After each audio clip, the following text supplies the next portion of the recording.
Hi hello welcome to Telugu రుచులు by Hemalatha. ఈరోజు వీడియోలో అయితే మా చిన్న బాబుది అక్టోబర్ 8 అనమాట, అంటే నిన్న బర్త్డే అనమాట. ఆ బర్త్డే వ్లాగ్ అయితే షార్ట్గా అయితే తీసాను అనమాట. ఇక్కడ చూపిస్తున్నట్టుగా వాడి కోరిక మేరకైతే ఎగ్ నూడిల్స్ అయితే ప్లెయిన్గా కావాలి అనేసి అడిగాడనమాట. ఎగ్ నూడిల్స్ అయితే మార్నింగ్ టైంలో చేశాను. మార్నింగ్ తినేసి బ్రేక్ఫాస్ట్లో అదే ఇంకా లంచ్లోకి అయితే తీసుకెళ్ళిపోయాడు అనమాట.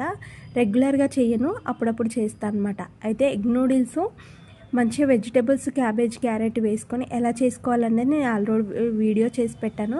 ఒక్కసారి చెక్ చేస్తే సరిపోతుందనమాట. మళ్ళీ పోస్ట్ చేయడం ఎందుకని చెప్పి అయితే నేనైతే వీడియో మొత్తం అయితే షూట్ చేయలేదన్నమాట. ఇక్కడ చూపిస్తున్నట్టుగా ఎక్కువ క్వాంటిటీలో చేసేటప్పుడు కొంచెం కష్టం అనిపిస్తుంది. పెద్ద కడాయిలో చేసుకుంటే ఇంట్లోనే టేస్టీగా ఈజీగా చేసేసుకోవచ్చు అనమాట.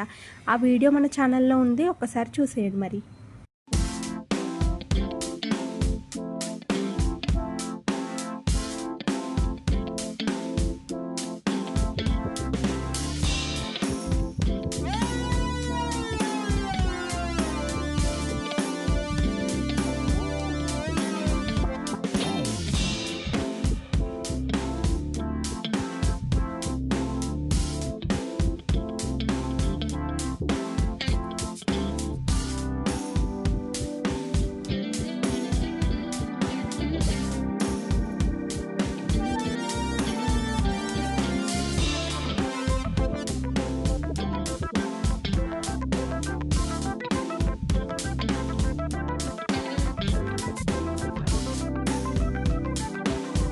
చికెన్ బిర్యానీ కోసం అయితే చికెన్ కేజీ వరకు తీసుకున్నాను. రైస్ అయితే 1 కేజీన్నర అయితే తీసుకున్నాను అనమాట. అంటే రైస్ క్వాంటిటీ ఎక్కువ తీసుకున్నాను అనమాట.